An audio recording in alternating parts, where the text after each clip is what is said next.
On vous souhaite la bienvenue à ericlatour.com. Dans quelques instants, on vous parle de cet événement qu'on appelle Quartier éphémère. C'est le week-end du 18 et 19 octobre à la Place du Marché à Saint-Jean-sur-Richelieu. On va tenter, à l'occasion de ce week-end, de faire revivre la Place du Marché, un peu comme elle l'était peut-être il y a une centaine d'années. Donc, c'est organisé par les gens de la Société de développement du Vieux-Saint-Jean.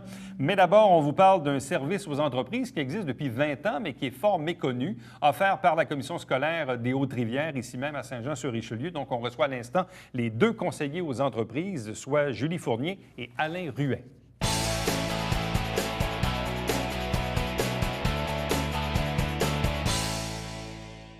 On vous parle de services aux entreprises disponibles auprès de la Commission scolaire des Hautes-Rivières. On appelle ça la démarche Azimut. Deux invités pour nous en parler. D'abord, Julie Fournier, qui est conseillère aux entreprises. Bonsoir à vous. Bonsoir. De même que votre collègue Alain Ruet, qui est également conseiller aux entreprises. Bonsoir et bienvenue. Bonsoir.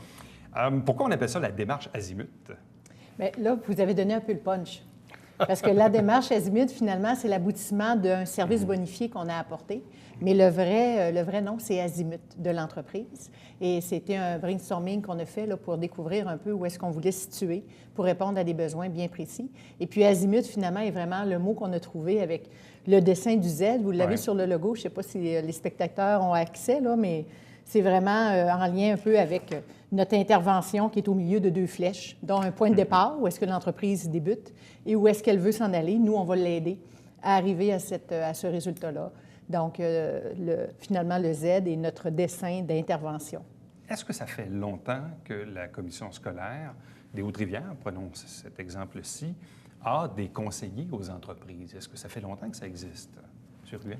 Bien, à Saint-Jean comme tel, le service a 20 ans. Cependant, il faut voir le service aux entreprises relié à faire le lien entre le monde de l'éducation et l'entreprise, justement, pour le bienfait de sa formation courante, sur besoin, sur mesure, afin de combler justement la lacune pour la formation continue aux adultes. Bon. Moi, je pense que c'est bien pour vous de faire un petit stunt publicitaire parce que, voyez-vous, puis je vais vous faire une admission, ça fait 25 ans que je pratique ce métier-là. Je suis quand même pas mal au fait de ce qui se passe à la commission scolaire. Je fais souvent des entrevues avec l'École des métiers et tout ça. Bon. Et je ne savais pas qu'il y avait des conseillers aux entreprises à la commission scolaire des Hautes-Rivières.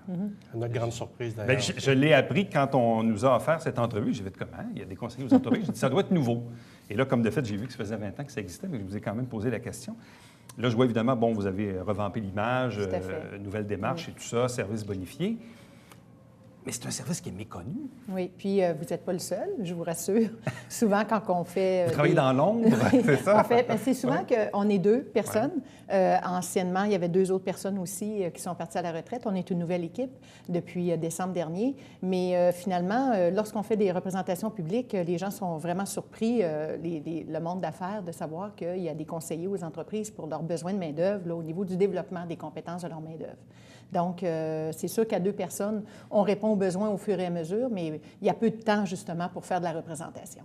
Bon, prenons peut-être un exemple type. Le téléphone sonne à votre bureau, M. Ruet. C'est une entreprise. Qu'est-ce que le représentant vous dit à l'autre bout du fil? Qu'est-ce qu'il y a de besoin? Pourquoi il vous appelle? Essentiellement, ils ont une problématique à combler. Donc, ça peut être lié nécessairement à une formation à prévoir. Mais la problématique n'est pas nécessairement... je veux dire, la formation n'est pas reliée nécessairement à la réponse de la problématique.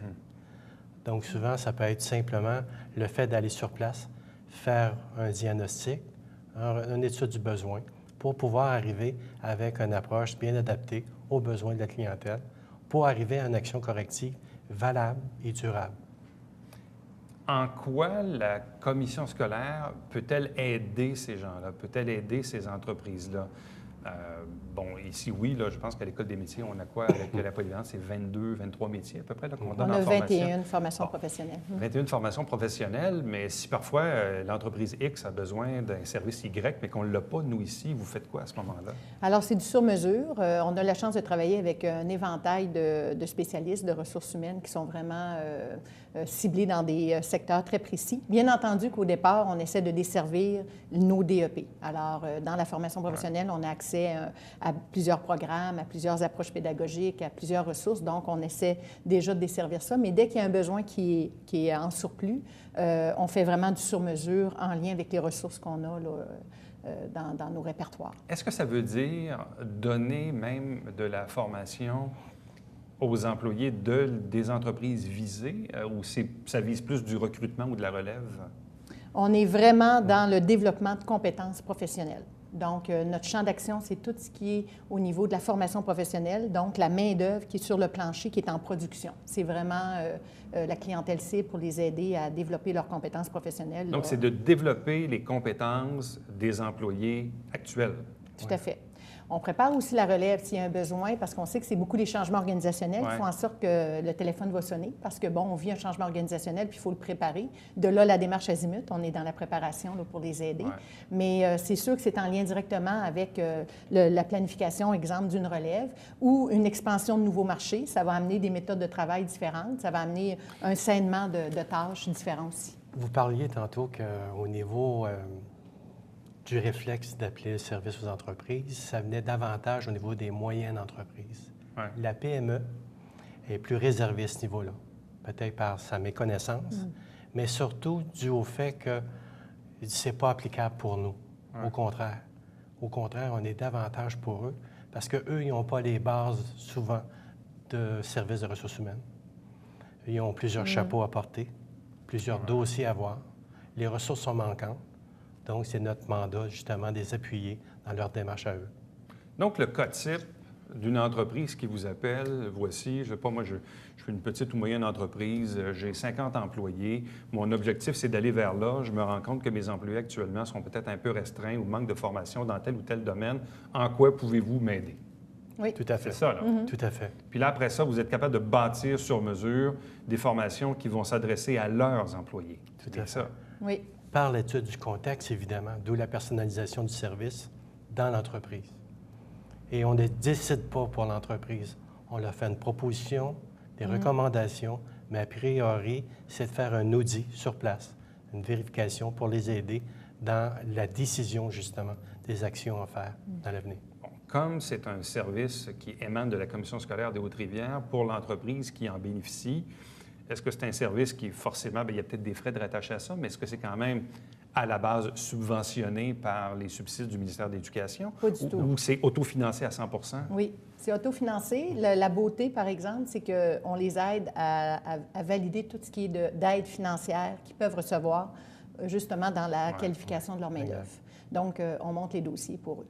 Bon, avec des crédits d'impôt, j'imagine qu'ils s'appliquent quand vient le temps d'investir dans la formation. formation. À 1 La fameuse loi du 1 Tout à fait. Donc, parce que c'est évidemment l'impression que j'avais, puis vous faites bien de me corriger, c'était le phénomène inverse, c'est-à-dire une entreprise qui dit, écoutez, là, je suis en progression, j'ai 20 jobs d'affichés, mais je ne trouve pas preneur. Souvent, on a le mythe que les entreprises appellent directement les professeurs dans les écoles de métier pour dire, bien là, peux-tu me dire c'est quoi tes 3 meilleurs, puis tu peux me les réserver tout de suite, puis je vais les prendre en stage, puis je vais les embaucher. Ça, c'est plus la relève. Ouais. Fait que c'est pas vraiment dans votre champ d'action, ce bout-là. Là. Non, mais il reste qu'il y a toujours une planification qu'on peut les aider à faire. Donc, souvent, il faut prendre les problèmes un peu plus en amont. Ça nous permet déjà de planifier avec eux. Et la démarche, qui est le service bonifié que l'on offre, en plus des formations, parce que ça, c'est un secteur, la démarche, elle, prévoit là, une planification là, complète, un processus avec des étapes où est-ce qu'on fait une analyse de la situation, puis on arrive avec des objectifs qu'on veut mesurer et on oriente nos actions en fonction de ça. Donc, la relève, souvent, est prévue dans une démarche de cette type. Souvent, excuse-moi, et souvent, la relève est à la même l'entreprise. Oui. C'est qu'il faut tout simplement peut-être mieux encadrer ces gens-là, leur donner une formation adéquate, et puis ils vont faire leur propre expérience pour pouvoir aider l'entreprise. Concrètement, quel type de formation on peut donner? Un exemple concret que vous avez en tête, un souvenir dans le cadre d'une entreprise. Qu'est-ce que vous avez pu organiser comme formation pour leurs employés? C'est assez varié. Entre autres, on parle de tes dossiers peut-être, Alain. Là, mais moi, particulièrement, évidemment, là, je travaille des dossiers reliés particulièrement au niveau des métiers. On parle de soudeur, d'usine, d'usinage, les presses. Donc, c'est tous des éléments techniques de métier. Par contre, les gestionnaires, les gens qui sont entre le plancher et la haute direction, qui ont un rôle, justement, de leadership, d'encadrement des employés. Fait qu'il y a des domaines dans ce secteur-là qu'on peut apporter. Quelle formation on peut leur donner? Je ne sais pas, moi, quelqu'un qui est soudeur dans une usine depuis 5 ans, Qu'est-ce qui peut lui manquer comme formation pour progresser dans sa job de soudeur? Souvent, c'est tout simplement un procédé qui est adapté peut-être à un nouveau produit, à une nouvelle technologie. C'est un petit cours d'ajustement. À titre d'exemple, du jour au lendemain, la compagnie faisait que du métal. Et puis, on arrive avec un produit d'aluminium ou encore stainless. Donc, on se doit d'avoir un procédé adapté, évidemment, au nouveau produit. Souvent, ce qui m'étonne dans les statistiques par rapport à l'emploi, c'est toujours l'espèce d'effet miroir. D'un côté, on dit qu'il y a plein de jobs de disponibles, mais qu'il n'y a pas les gens formés pour les occuper.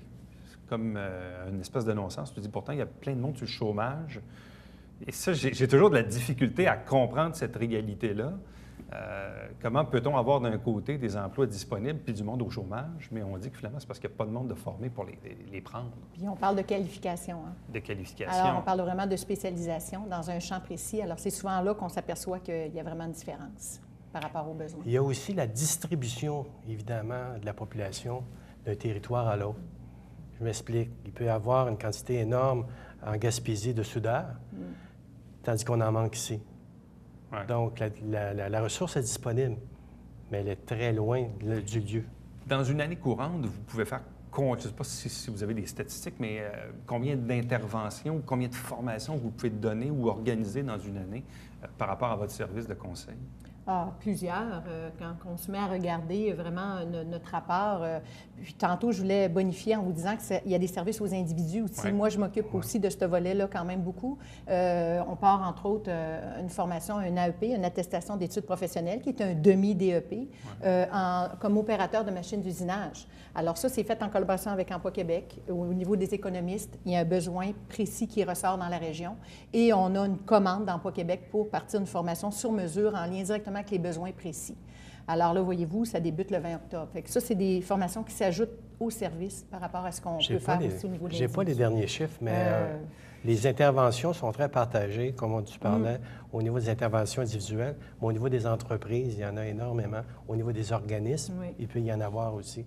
Donc, au niveau des interventions, je n'ai pas les chiffres en tête, mais c'est quand même très important comme intervention. On sait que d'ici les fêtes, on a beaucoup de choses sur la planche à dessin, mais en même temps, on est prêt à répondre. Là, dès qu'il y a des besoins ponctuels, on répond, puis on enligne la demande là, directement dans ce qu'on a à faire. Je voulais aussi vous parler des comités sectoriels. On travaille énormément avec les comités sectoriels parce que c'est souvent des regroupements d'entreprises et ça nous permet de voir vraiment des besoins qui ressortent. Souvent, eux font des sondages, nous aiguillent vraiment sur les besoins.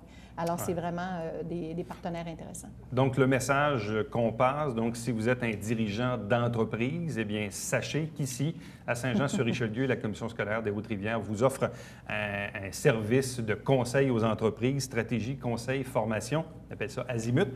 C'est bien ça. Et vous avez les deux représentants, les deux conseillers en poste et en titre. Vous avez maintenant des noms et des visages et vous pouvez les appeler directement à la Commission scolaire pour obtenir conseil, justement, pour vos besoins de formation dans vos entreprises. À vous deux, merci beaucoup. Merci à vous. Bonne chance. Au revoir.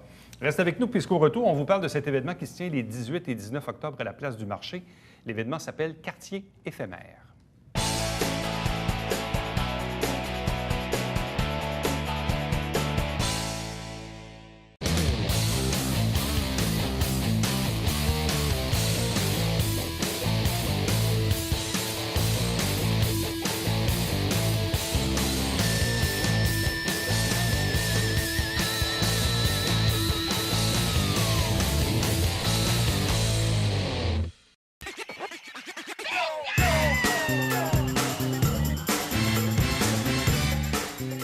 Pour vous divertir dans le confort de votre foyer, Télébingo TVHR, tous les dimanches matins, 9h30, avec votre meneur de jeu, Alain Rameau. C'est un rendez-vous.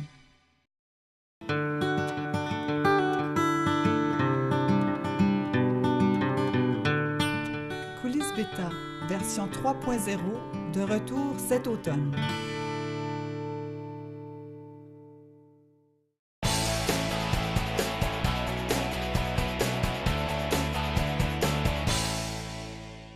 Une invitation est lancée pour le week-end du 18 et 19 octobre à la place du marché, quartier éphémère. Deux invités pour en parler. D'abord, Catherine Hamel, qui est la directrice générale de la Société de développement du Vieux-Saint-Jean. Bonsoir. Bonsoir. Accompagnée de Gabrielle Labbé, qui est agent de communication. Bonsoir et bienvenue. Bonsoir.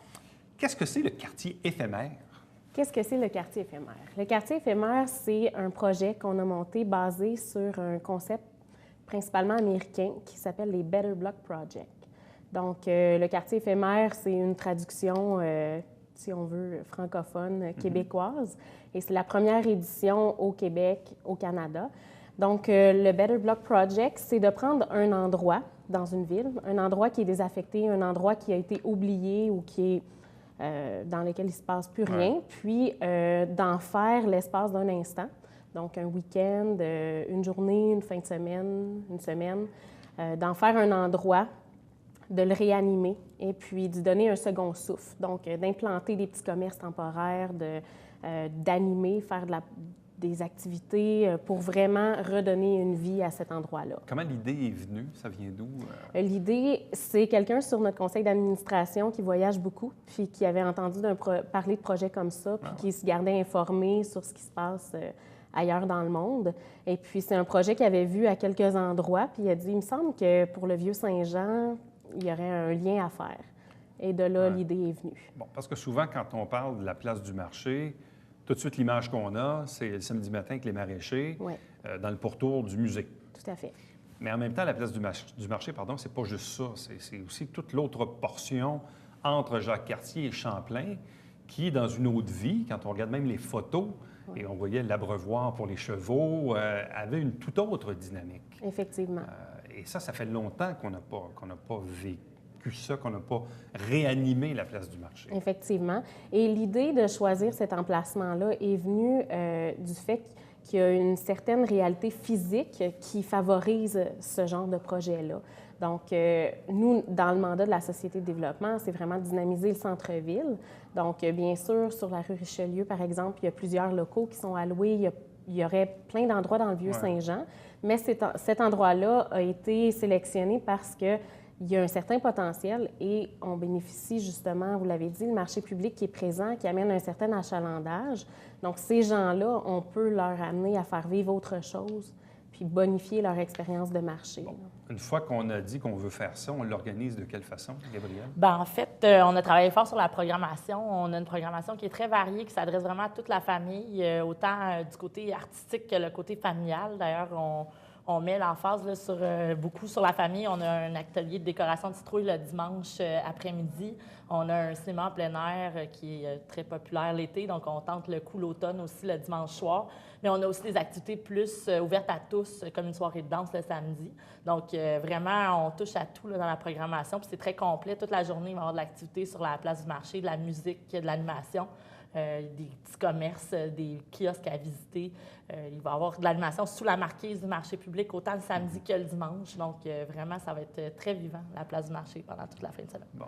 Cette organisation-là a pris quelle forme? C'est-à-dire, qui sont les gens, dans le fond, qui vous aident à organiser tout ça? Parce que oui, bon, vous avez une expertise pour organiser de la programmation, comme vous l'avez fait cet été puis les autres étés.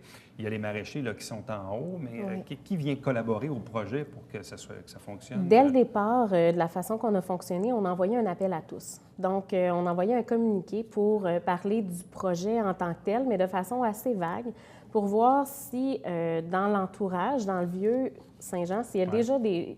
On sait qu'il y a beaucoup de gens qui y croient au Vieux-Saint-Jean. Il y a beaucoup d'organisations qui sont déjà présentes, autant des organismes, des commerces, plusieurs résidents. Donc, on a envoyé un appel à tous et puis c'est à partir de ça qu'on a monté le projet. Donc, le projet n'était pas tout monté. On l'a monté basé sur les gens qui se sont joints au projet puis qui ont voulu collaborer dans le projet.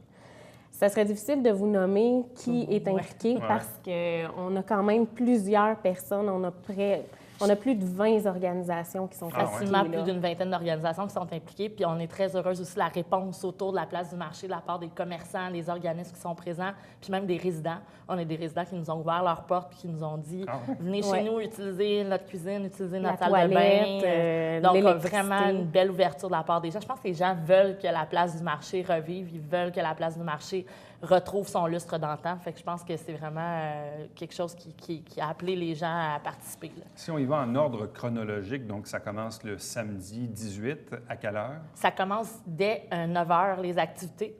À partir de 10 h, la programmation s'anime un peu plus, là, mais dès 9 h, il va y avoir des exposants qui vont ouvrir leurs portes puis qui vont être disponibles à accueillir le public. Bon, quand on dit exposant, kiosque, on va retrouver quoi?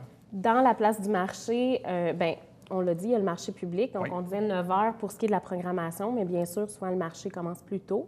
Mais au niveau de la place du marché, l'autre côté de la Vers rue. Champlain, Oui, oui. c'est ça. Donc, en descendant vers Champlain, on a une promenade des artisans qu'on a installée. Donc, c'est plusieurs artistes et artisans qui vont faire des prestations en public, mais aussi qui vont vendre leurs articles, donc leurs œuvres, que ce soit des œuvres qui sont faites à partir de zéro ou à partir de produits recyclés. On a plusieurs types de choses, des bijoux, des toiles, des sacs à main, sculptures, jouets. Il y a beaucoup de variétés. Principalement, donc, des artisans. Oui. On parlait de petits commerces aussi. Oui, donc il y a le volet au niveau des artisans. Par la suite, on a déjà des commerces qui sont présents dans le Vieux-Saint-Jean, qui sont déjà existants et qui vont installer une terrasse temporaire. Oui, terrasse Comme quoi, temporaire un avec un café. Un exemple? On a le ERA Esthétique, qui est un salon d'esthétique, puis en collaboration avec les gens de Micella Doro, qui est un fournisseur de café dans le Vieux-Saint-Jean, dont, exemple, le Miam Café, le Micella Café. Ils vont offrir une terrasse avec des cafés. En collaboration, on a aussi le Samuel. Comme je vous dis, je ne veux pas embarquer dans tous les collaborateurs parce que c'est certain qu'on va en oublier. Là. Mais ça, c'est un bon exemple. On va aussi avoir un kiosque alimentaire qui va être à l'effigie vraiment du Vieux-Saint-Jean. Donc, vous avez vu les pastilles dans le Vieux-Saint-Jean, J'adore mon vieux. Donc, on va avoir un restaurant temporaire avec le nom J'adore mon vieux. Puis, c'est une collaboration de plusieurs restaurateurs du Vieux. Donc, on va pouvoir déguster, exemple, la soupe d'un endroit, le sandwich d'une autre.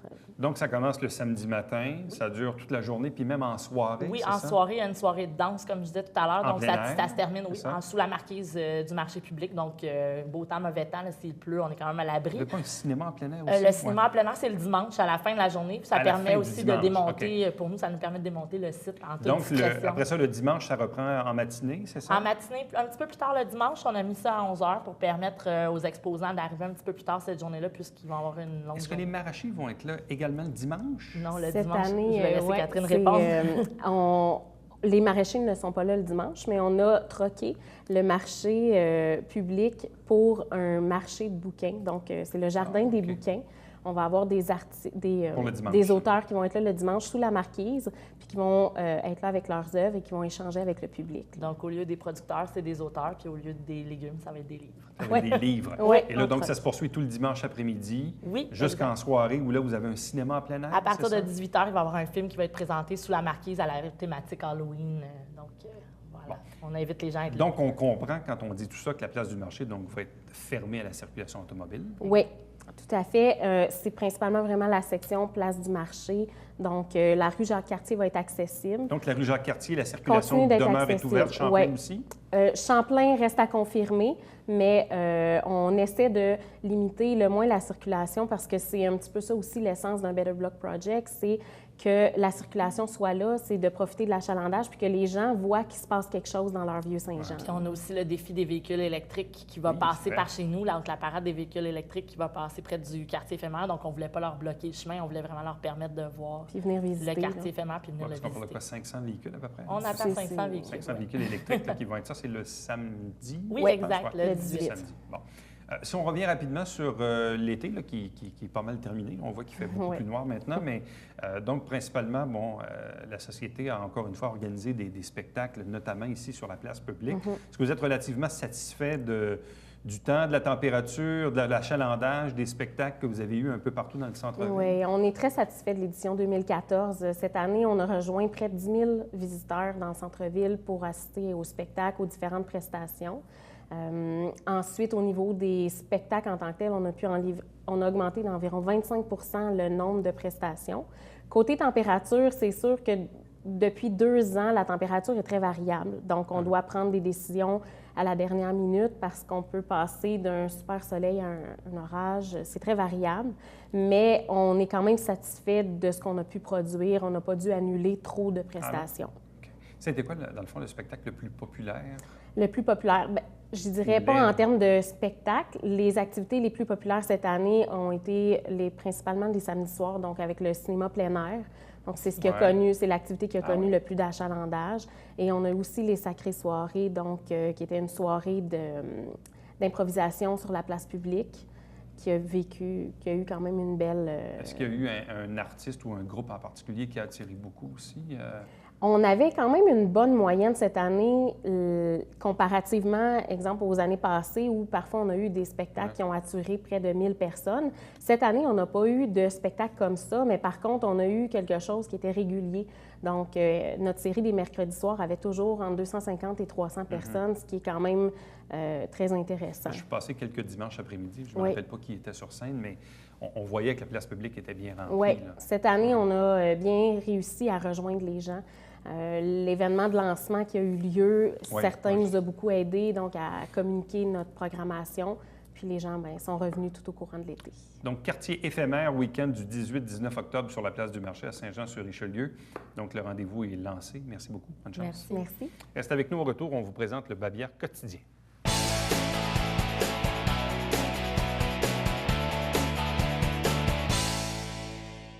Le Conseil économique du Richelieu, CLD, organise annuellement cette remise de bourse agricole. C'est 10 000 $ pour favoriser la relève. Donc, si vous connaissez de jeunes agriculteurs, vous pouvez les inciter, bien sûr, à s'inscrire à ce concours. C'est quand même important.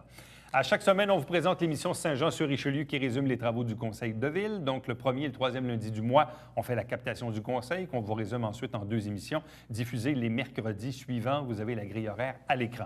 À ne pas manquer, c'est très important, le dimanche matin à 9h30, en direct au câble 9, ici même à la télé du Richelieu, c'est le Télébingo. Il y a 3 500 $ en prix, dont la carte pleine qui est à 2 000. Il y a une trentaine de dépositaires sur le territoire pour acheter vos livrets. Si vous désirez connaître la liste, allez sur tvhr9.com ou vous téléphonez ici, 358-1912 et vous demandez à parler à Claude Benoît. À demain. Bye-bye.